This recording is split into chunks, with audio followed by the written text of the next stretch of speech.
Hey everybody, George Blitch here, and I am super excited to share with you the story of Black Beauty, a melanistic white-tailed deer that I took on my family ranch in 2016.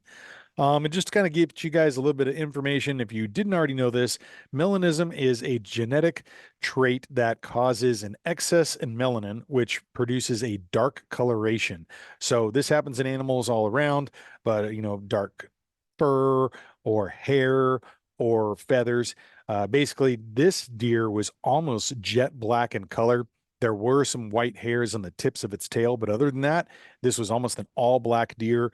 In our region in Central Texas, there are about 7 to 8 counties that have more melanistic white-tailed deer than the rest of the world combined. And about 20% of our deer in that region are abnormally dark.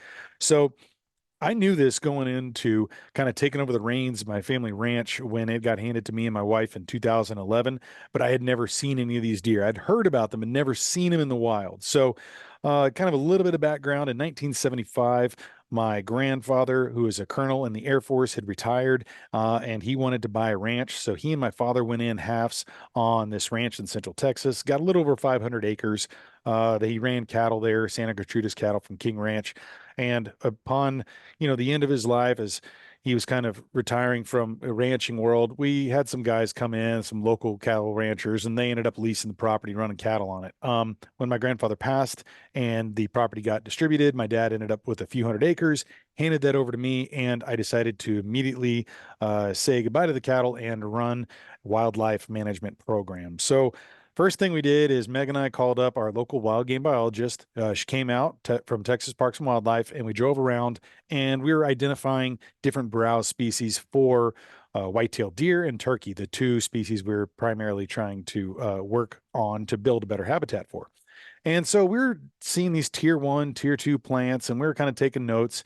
Later on, we went back with a little booklet that we made that showed pictures of these plants so that we could actually go out and use a GPS and map exactly where these were and put together a printed map through my company, Map My Ranch, in order to kind of carry around with us and be able to identify these and, maybe track where these animals are going to bed and feed and everything. Just, another tool in the toolbox. Was on one of these dates, we're driving around and Meg and I were turning a corner and I kind of looked down this one lane and she was seeing right in front of us, and right there, an animal just kind of ran right in front of the Polaris. And I didn't get a very good look at it, but she's like, "Oh my gosh, that was amazing." And I was like, "What was it?" She's like, "It was a deer, but it was really, really black, like almost entirely black in color." And I was like, "Oh man, I think you just saw a melanistic deer."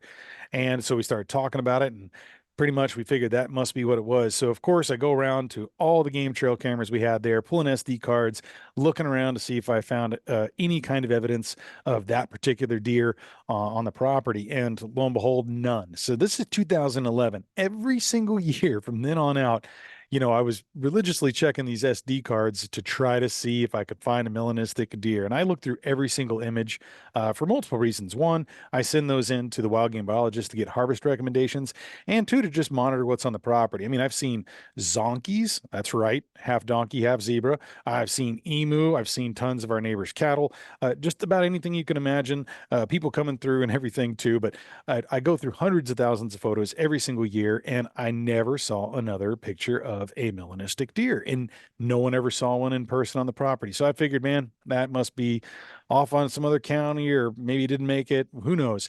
But it wasn't on our place. Every single year from then on, I'd go ahead and do what I was saying, checking all the cameras. And then finally, one day, it was November 15th, 2015, I was pulling some SD cards and I looked up and I saw a image of the top back of a deer, and it was black. And I knew, boom, we finally got evidence. There has been a melanistic deer on our property.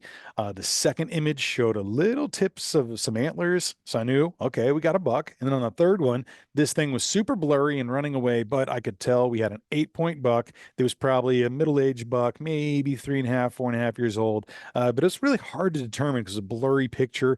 And whatever we decided, as far as a group, it was to make sure that no one shot this deer until we had a better chance to get a better game trail image, or someone taking a picture in person. And I always keep cameras out there that people can take out into the field with them and take photos, some, one piece body units, but they got a good zoom on them and kind of reach out there. And that way you can take a picture of something cool. Or if you got any questions, if you're in the stand, you take that picture, bring it back to the ranch, and we'll discuss, hey, is that a shooter or not, or whatever it may be. So I got these cameras there.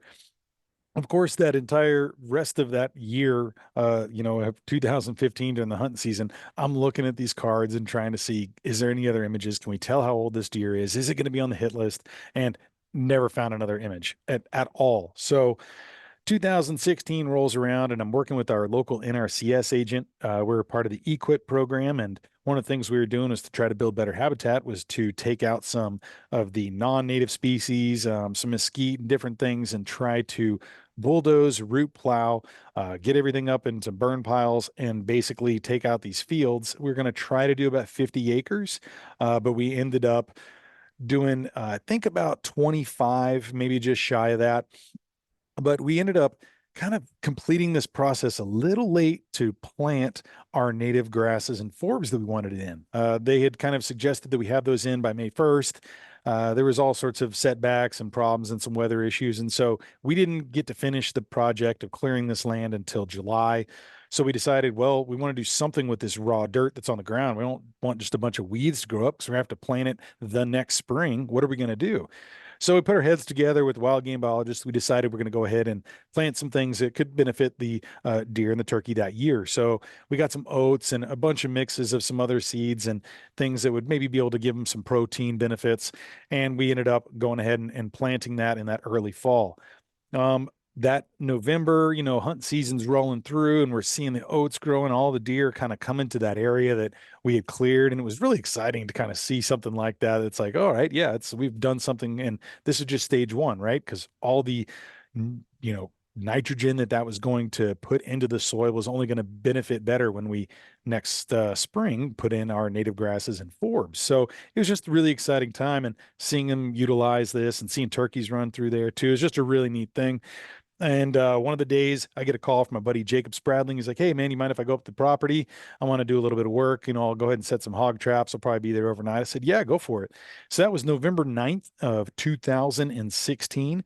And he goes out and decides he's going to sit up in the deer blind at the end of the night and just see what shows up. He's got his hunting license in his pocket, and there's hogs everywhere we're trying to take out. So, he's going to see what he could see. Well, I was not expecting to get this phone call, but he calls me up at the end of the night. He's like, "Guess what I saw? I saw it." And I was like, "No way. You saw Black Beauty?" And he's like, "I did. I saw Black Beauty, came out about 115, 120 yards, and it was dark, George. And it was like right as the last bit of light was going on." I was like, "Well, why didn't you shoot it?" Because he told me it was in a mature 10 point at this point in time. And I was like, "Why didn't you take it?" He's like, "Man, I'm not going to take that deer. That is your deer." The little backstory: the year before, he had killed a huge 12 pointer on our property, just shy of 160. And this thing was massive. It was the biggest deer we've seen to date, even on the ranch. And that was his first deer. So he kind of felt like he had the special deer of his lifetime on that property, and he wasn't about to get greedy. So he ends up telling me, "Hey, man, but I did see it." And he tells me about where it was and everything. And he's like, "Do you mind if I stick around another day? Maybe I'll take the camera out and see if I can get some pictures tomorrow night." And I was like, Absolutely. Go ahead and do that." So he ends up going out the next day, and he ends up seeing Black Beauty again.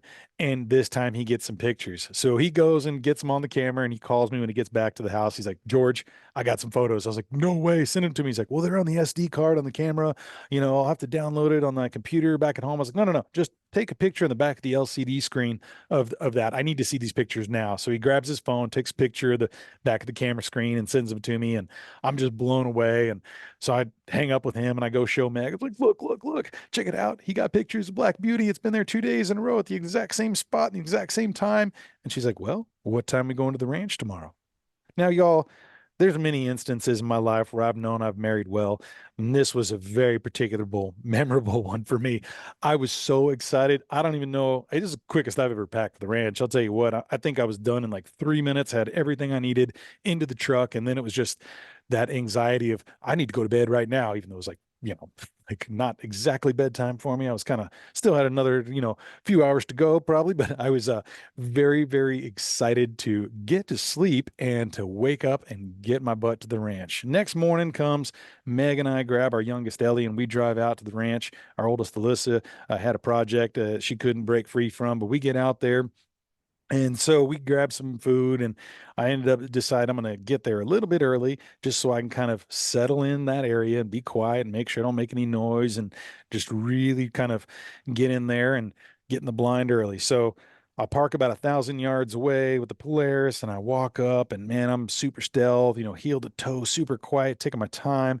And I turn the last corner. I'm about to go up into the deer blind and look out in the field. And what do I see? Two dark figures. That's right. I'm like, oh, no way. I grab up binoculars, I throw them up, and right there in front of me, two cows. Our neighbors' cows that kept getting into our place year after year. They're sitting out there again. So I did what any other stealth, wisdom filled hunter would do. I put everything up in the deer blind and I got down and I started running at those cows, waving my arms and just hoping that they would run off. And eventually they did. And, I felt so proud of myself. I had chased them off and now they weren't going to ruin my hunt. And right when that hit me, I realized that I had probably just left my scent all over the spot where Black Beauty had showed up 2 days in a row. I probably disturbed other things in the woods in the process, and I probably just ruined a once in a million lifetime chance of being able to even see this deer, yet alone have a shot at it. And I started to be filled with regret and just, man, it was a tough couple hours there because I didn't see a single deer and I was just bummed out, y'all. Well, but finally, the sun's setting and everything is, your eyes are playing tricks on you, right? Every single shadow to me was a melanistic buck stepping out. And then I look over to my right and there's a lane kind of right in front of me. And on the right edge of it, I see some antlers coming out. And then I see Black Beauty take a few steps out. And we're talking, it's like 33 yards away. And I was thinking it was going to probably come out, the same spot I'd had been 2 nights before, because of course nature does the same thing every day, right? Yeah. Well, in my mind, it was going to happen like that. And so I pulled up the rifle and I put that scope on the deer, and all I could see was black, like only black. And it took me a minute to realize what I'd done. Well, in my infinite wisdom, I thought that that deer was going to show up at a particular spot. So I had already zoomed in my scope, right? I'm at 12 power. So I crank it back down to 3 or 4, whatever it was at. And then I finally got the deer in my sights and I was about to take a shot. All of a sudden, there's a bunch of ruckus off into the woods. Some deer, something, hogs, who knows, were making some sounds and some noise. And that buck got so freaked out and it tensed up and it was just about to bolt. And I fired. I was thinking that I had the crosshairs where I wanted, but I wasn't 100% sure. It just kind of all happened instinctually fast because I didn't want to lose that opportunity. And I see the deer bolt from the right part of the lane over to the left and then into the woods. And then there's about probably 30 yards of woods, and then there's another lane off to the left. And so I immediately racked another round and I got my gun set up on the left hand lane, thinking if it made it through the woods, I'd have a second shot at it if I needed it. And I don't know, man. It was must have been maybe 5 seconds. It felt like 5 years, but I hear this crash in the woods, and I'd never heard the crash before until that day. And I was like, "Whoa, I think it's down." But I still trained on that left-hand lane just in case it got up. I was not going to lose this opportunity. I was there for another like 15, 20 minutes, just locked into that area, waiting to see if it ever came through. Never did. Finally, grabbed the gun, pulled out the live round, set it up against the corner of the blind, kind of got my flashlight ready and everything. And so probably about 30 minutes after the shot, I ended up going down and walking through the woods. And there it is. There's Black Beauty.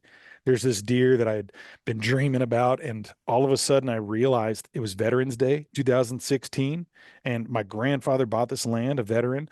And there was so much that he wanted to do to implement kind of wildlife enhancements out there. And he had tried to do all sorts of stuff out there at the time, even while he was raising cattle. And so I kind of felt like I was picking up that torch a little bit. And then all of a sudden, here's all these things that we've done. And it's our first big clearing. And here's this deer that was eating these oats in this spot that we had, worked on in blood, sweat, and tears.